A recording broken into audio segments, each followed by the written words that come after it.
Okay, well, let's get started. Bismillahirrahmanirrahim. Assalamualaikum warahmatullahi wabarakatuh. Hi, good morning, everyone. Today we are going to discuss about TOEFL strategy, tips, and tricks. So, it is about structure and written expression, skill 1 to 5. Let's check it out. Right. Procedure for the TOEFL structure questions. First, study the sentence. Your purpose is to determine what is needed to complete the sentence correctly. Jadi, tujuan Anda adalah menentukan apa yang diperlukan untuk melengkapi kalimat sehingga menjadi sempurna, begitu ya. Yang kedua, then study each answer based on how well it completes the sentence. Lalu pelajari setiap jawaban yang berdasarkan bagaimana dia menjadikan kalimat itu sempurna, begitu ya. So, number 3, don't try to eliminate incorrect answers by looking only at the answer. The incorrect answers are generally correct by themselves. The incorrect answers are generally incorrect only when used to compare the sentence. Then you need to see the answers, the 4 options carefully, so then you can decide which one is the correct answer. Okay. Next, skill 1. So, the skill that you need to prepare is that be sure that sentence has a subject and verb. Jadi, yakinlah, be sure, pastikan bahwa kalimat itu memiliki subjek dan verb. Verb kalau kita, predikat begitu ya. Oke. Misalkan contoh nomor 1 ini, example from the paper and computer TOEFL test. Blah blah blah was backed up for miles on the freeway. Freeway itu jalan tol ya. Apa yang back up for miles on the freeway kira-kira? Apakah A, yesterday, in the morning, traffic, atau cars? Lihat ini, di sini verb, kita identifikasi verbnya adalah singular. Berarti yang cocok mana? Kalau freeway terkait dengan jalan tol, berarti setidaknya adalah C atau D ya. Tapi kita lihat di sini verbnya adalah singular, berarti jawaban yang tepat adalah C, betul. Traffic was backed up for miles on the freeway. Good. Example number 2. Engineers, kita lihat ini plural, subjeknya plural. Kita butuh verb. For work on the new space program. Berarti yang mana? A, B, C, D? Correct. The correct answer is B. Engineers are needed for work on the new space program. Number 3, example number 3, the boy blah blah blah going to the movies with a friend. Apakah he is? The boy he is going. Kurang tepat ya. The boy he always was going. Kurang tepat juga. The boy is relaxing going. Kurang tepat. Berarti jawabannya yang tepat yang mana? D ya. The boy will be going to the movies with a friend. Okay, good. Nah, ini yang harus di-highlight. Subjects and verb. A sentence in English must have at least one subject and one verb. Okay, skill kedua, be careful of objects of prepositions. Apa itu object of prepositions? Object of prepositions is noun, pronoun, gerund, or non-noun clause that comes after a preposition such as in, at, of, to, by, behind, on, and so on. Dan macam-macam preposition yang lain ya to form a prepositional phrase. Itu disebut dengan object prepositions. Oke, contoh konkretnya begini. After the exams, Tom will take a trip by boat. Okay, the sentence contains 2 objects of prepositions. Exam is the object of prepositions. Objek preposition dari apa? After ya. And boat is the object of the preposition by. Gitu, exam adalah objek preposition dari after. Boat, objek preposition dari by. Oke, gitu ya. Itu yang disebut dengan object of prepositions. Jadi a word that comes after a prepositions. An object of preposition can cause confusion in structured questions of the TOEFL test because it can be mistaken for the subject of a sentence. Jadi itu akan dikiranya sebagai subjek. Coba kita lihat contohnya. Example from the, this is the example. with his friend, blah blah blah found the movie theater. With his friend berarti karena friend di sini bukan subjek tapi dia object of prepositions. Ya, objek dari preposisi apa? Preposisi with. With his friend, he found the movie theater. Oke, jadi subjeknya adalah he, verbnya adalah found, begitu ya. Jadi kalau object preposition itu mengecoh ya, seakan-akan dia subjek, padahal dia bukan. Oke. The following chart outlines the key information that you should remember about object prepositions. A preposition is followed by a noun, pronoun, gerund, or noun clause that is called an object of the prepositions. If a word is an object of preposition, it is not the subject. Ingat tadi ya, skill pertama Anda harus menentukan subjek dan verb. Di setiap kalimat pastikan punya subjek dan verb. Tapi hati-hati di skill yang kedua Anda harus hati-hati dengan object of prepositions. Karena seakan-akan dia subjek dalam kalimat, tapi sebenarnya dia bukan. Dia adalah object of prepositions. Lalu skill 3, be careful of appositive. Nah, teori selanjutnya adalah appositives.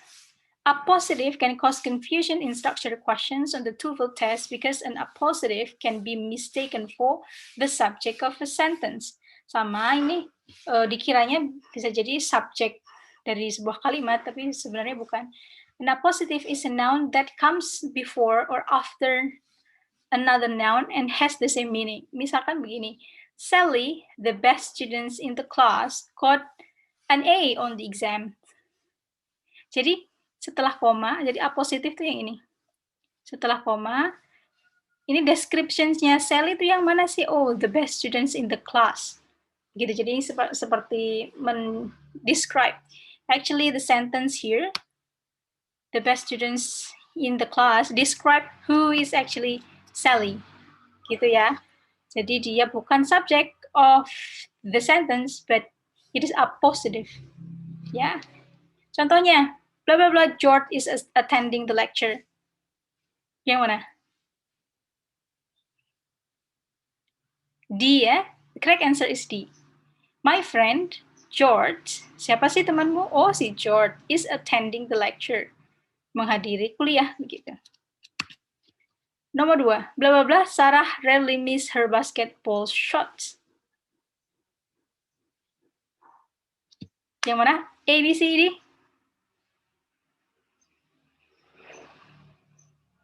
Okay, the correct answer is A. An excellent basketball player, Sarah rarely miss her basketball shots. Okay. Nah, ini summary-nya ya. The following chart outlines the key information that you should remember about appositives. An appositive is a noun that comes before or after another noun and is generally set off from the noun with commas. Okay, if a word is appositive, it is not the subject. Kalau dia appositive berarti bukan subjek. The following appositive structures are both possible in English. Biasanya strukturnya begini. Di sini Tom, subjeknya dulu, lalu appositive. Lalu verbnya, kemudian the car, gitu ya. Terus, atau bisa juga appositive dulu. A really good mechanic. Siapa? Tom is fixing the car. Bisa subjeknya dulu, lalu appositive, lalu verb. Atau dibalik, appositive dulu, subjek, lalu verb. Gitu ya, udah. Skill keempat adalah be careful of present participle. Sepertinya ini sudah kita pernah bahas. A present participle is the ing form of a verb, talking, playing. In structured question of the TOEFL test, a present participle can cause confusion because it can be either a part of the verb or adjective. Jadi hati-hati, tadi pembahasan kita masih seputar subjek dan verb ya. Kita tentukan apakah dia verb atau adjective, karena fungsi present participle ada dua, sebagai verb atau adjective. It is part of verb when it is preceded by some form of the verb be. The man is talking to his friends, itu verb. In the sentence, talking is part of the verb because it is accompanied by is. A present participle is an adjective. Present participle itu fungsinya sebagai adjective ketika when it is not accompanied by some form of the verb be, ketika tidak diikuti oleh verb be. Misalkan the man talking to his friend has a beard.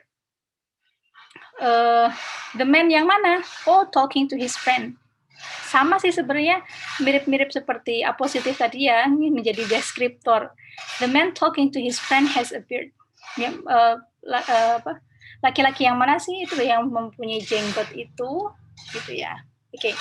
In the sentence, talking is an adjective and not part of the verb because it is not accompanied by some form of be. The verb in the sentence is has. Okay. Misalkan nih, contohnya the child yang mana? Kalau dia menjadi yang dibutuhkan apa? Apakah verb atau dia menjadi adjective? What do you think? Jadi kita coba satu-satu ya. Kalau is, nggak mungkin karena bisa jadi double verb di situ.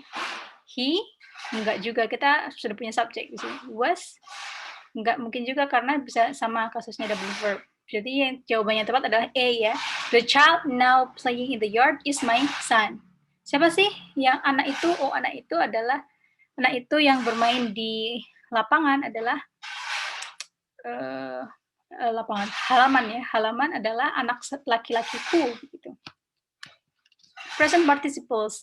Present participle is the ing form of the verb. Present participle can be pertama part of the verb. Second, an adjective, jadi fungsinya ada dua, sebagai verb atau adjective. It is part of the verb when it is accompanied by some of the verb be. Tadi ya, sudah kita bahas, kalau ada diikuti oleh be, verb be atau to be, berarti dia kemungkinan menjadi, fungsinya menjadi verb. Tapi kalau berfungsi sebagai adjective ketika dia tidak diikuti oleh some form of the verb be. Itu contohnya nomor 1, the boy is standing in the corner. Ini fungsinya sebagai verb. Good. Lalu yang kedua, the boy standing in the corner was naughty. Itu laki-laki yang berdiri di pojokan itu nakal gitu. Jadi apa? Adjective ya fungsinya. Okay, good. The next skill, the last skill that we learned today, skill 5, be careful of past participles. Ini juga pernah kita bahas ya. Kalau past participle can cause confusion in structured questions on the TOEFL test because a past participle can be either an adjective or a part of it. The past participle is the form of verb that appears with have or be. It often ends in ed, but there are also many irregular past participles in English. Okay. Contohnya, the family has purchased televisions. Dalam kasus ini, dalam konteks ini, kalimat ini berarti has purchased fungsinya sebagai apa? Verb ya, okay. What about this one? The poem was written by Paul. Sama ya, fungsinya sebagai verb. In the first sentence, the past participle purchase is part of the verb because it is accompanied by has. In the second sentence, the past participle written is part of verb because it is accompanied by was. Itu kalau yang fungsinya sebagai verb ya. Kalau a past participle is an adjective, kalau fungsinya sebagai adjective, when it is not accompanied by some of the verb be or have.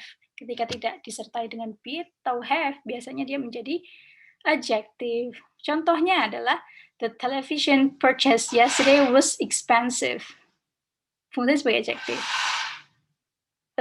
Televisi yang dibeli kemarin mahal. The poem written by Paul appeared in the magazine. Puisi yang ditulis Paul appeared, terpublikasi ya, published di magazine atau muncul di majalah. In the first sentence, purchase is an adjective rather than a verb because it is not accompanied by a form of verb be or have. And there is a verb was later in the sentence karena di sini juga ada verbnya. Nah, salah satu cara untuk mengidentifikasi yang lainnya, karena di sini sudah ada verb, berarti dia butuhnya adjective karena television sudah sebagai subject. In the second sentence, written is an adjective rather than a verb because it is not accompanied by a form of verb be or have, and there is a verb appear. Di sini juga sudah ada verb appear later in the sentence. Gitu caranya ya. Okay, that's very easy I think. Contohnya, Seperti ini. Mana yang tepat? The package blah blah blah mailed at the post office will arrive Monday. Apa yang dibutuhkan? Verb atau adjective kira-kira? The package, paket yang paket bla bla bla yang mailed, yang diposkan di post office kemarin will arrive, akan datang hari Senin. Di sini sudah ada verb ya, berarti kita butuhkan adjective, berarti kita butuh past participle. Di sini kan sudah ada past participle-nya ya, berarti yang mana?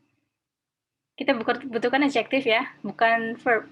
Berarti kalau jawaban have atau were berarti salah, berarti yang mana? C atau D? D ya, nggak mungkin C karena ya salah begitu. Just the package just mailed at the post office will arrive Monday. Good. Ini summary. A past participle often ends in ed, but there are also many irregular past participle. For many verbs, including ed verbs, the simple past and the simple past past participle are the same and can be easily confused. The ed form of the verb can be simple past participle of a verb, or an adjective. Misalkan, she painted this picture. Ini sebagai verb ya. She has painted this picture. Ini juga sama. The picture painted by Karen is now in a museum. Ini baru past participle sebagai adjective. Ya. Oke, sekarang kita ke exercise. Kita exercise skill 1 sampai 5 ya. Underline the subject once and the verb twice in each of the following sentences. Then indicate if the sentence are correct or incorrect. Kita bahas bersama-sama ya. Correct or incorrect. Lalu kita identifikasi subjek yang mana, verb yang mana. Oke. Nomor 1. For 3 weeks at the beginning of the semester, students with fewer than the maximum number of units can add additional courses. Subjeknya yang mana? Ini ya, students ada ya. Lalu verbnya yang mana? Can. Berarti ini correct. Kalimatnya complete ya, sudah ada subjek sama verb. Nomor 2. On her lunch hour, went to a nearby department store to purchase a wedding gift. Subjeknya ada nggak? Nggak ada ya. Masa kalimatnya langsung on her lunch hour. Siapa? Ini langsung went to a nearby department store. Langsung verb. Jadi ini incorrect. Kurang subjek. Tuh. Kalau nomor 3, the fir trees were ground for the holiday season, were harvested in November. Nomor 3 apa? Sama ya. Kalau nomor 3 itu double verb ya. Words ini ada word-nya 2.